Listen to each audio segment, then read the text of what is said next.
Big move from the Atlanta Falcons. They're bringing in return specialist and special teams ace Jamal Agnew. Let's break it down. Who is he? What does he bring to the table? And what role will he play in Atlanta? Spoiler alert, it's special teams. The Falcons aren't signing him to play receiver, the position he most recently played, or defensive back, which he played coming out of college with the Detroit Lions. No, this move is all about upgrading the return game. Agnew, a former Pro Bowl returner, looks like a direct replacement for Avery Williams, who left for the Eagles in free agency. He made the Pro Bowl as a returner with the Jaguars in 2022, but didn't see the field in the 2024 regular season.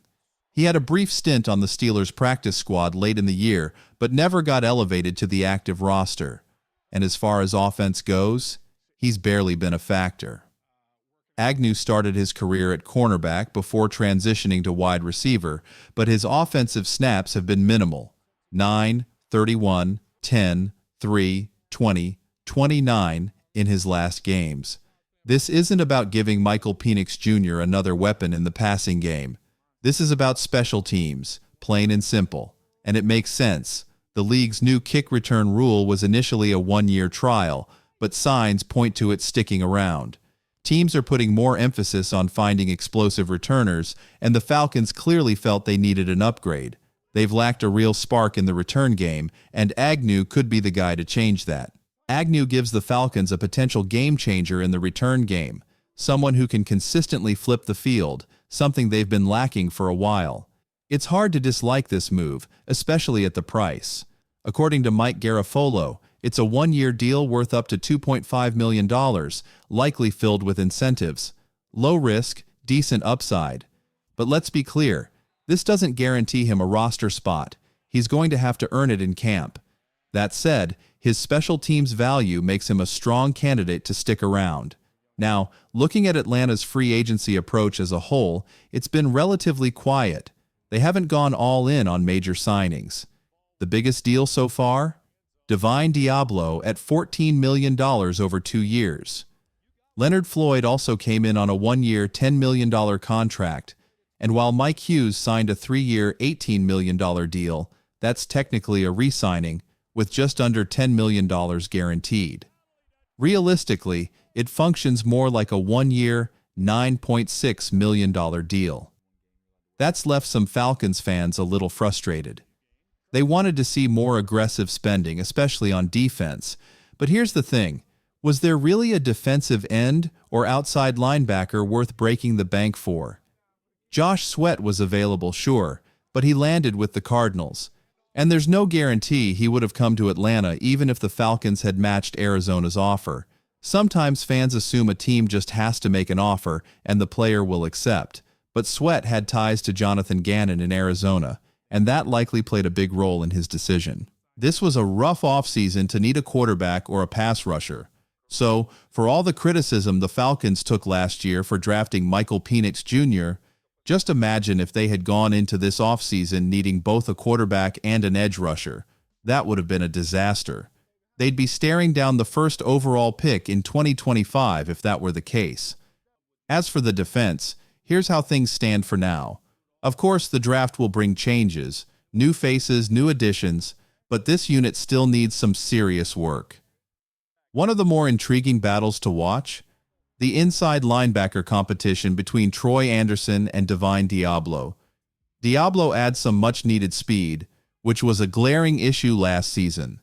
Between Caden Ellis, Anderson, and Nate Landman, there just wasn't enough athleticism in the middle of the defense. Landman, in particular, looked heavy-footed at times, and Anderson, coming off injury, seemed to lose a step as well. So, bringing in Diablo could be a real upgrade in that area. And just to circle back to Jamal Agnew, this is a pure special teams signing. He's a Pro Bowl returner, both on kickoffs and punts, and his track record speaks for itself. Over his career, Agnew has 4 punt return touchdowns and 2 kickoff return touchdowns, averaging 25.5 yards per return. That's exactly the kind of field position weapon the Falcons have been missing. Agnew didn't return a single kickoff last year, but with the new kickoff rules, that number should go up. On punts, He averages just over 10 yards per return, which makes him a valuable weapon on special teams. Offensively, expectations should be low, but that's fine. Special teams may not truly be a third of the game like some say. If it were, the draft would reflect that with more returners, kickers, and punters getting picked. Realistically, it's probably closer to 10% of the game, but that 10% can be the difference in a critical moment. Now, looking at Atlanta's wide receiver room, they seem more comfortable with this group than people realize. Casey Washington, a former Day 3 pick out of Illinois, is a player they have high hopes for in his second year. And their top 3 guys were all productive last season, so don't expect many more additions at receiver through free agency or the draft. But with Avery Williams heading to the Eagles, the Falcons needed a new return man, and Agnew fits the bill. So how would you grade Atlanta's free agency so far? Give it an A, B, C, D, or F. For me, it's a C, and that might be generous. But here's the thing, grading free agency is tricky. We're evaluating moves before these players have even taken a snap. Not every team is in a position to land an A grade, just like in the draft. Some years, you just don't have the right opportunities to make a splash. If you don't have a first-round pick, it's tough to walk away with an A grade in free agency. You didn't land a blue-chip talent, and if you didn't spend big money, it's hard to argue you had a great offseason. But that doesn't mean the Falcons did a bad job. It just means they played the hand they were dealt. They didn't have a ton to spend, and the market didn't offer much at their biggest positions of need. So, AC isn't an insult. It's just a fair assessment of the situation. The Falcons could have thrown money at a pass rusher just to say they made a move. But that's how teams end up with contracts they regret a year or two down the line.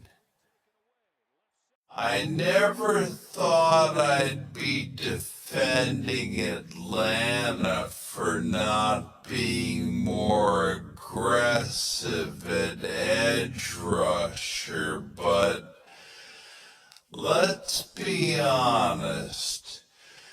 There weren't many great options available.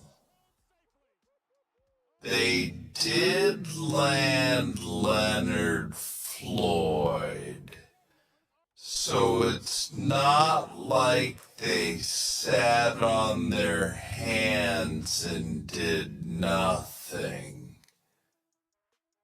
That wraps up the breakdown of this signing.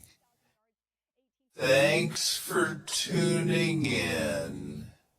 And we'll see how the Falcons continue to shape their roster as the off-season moves forward.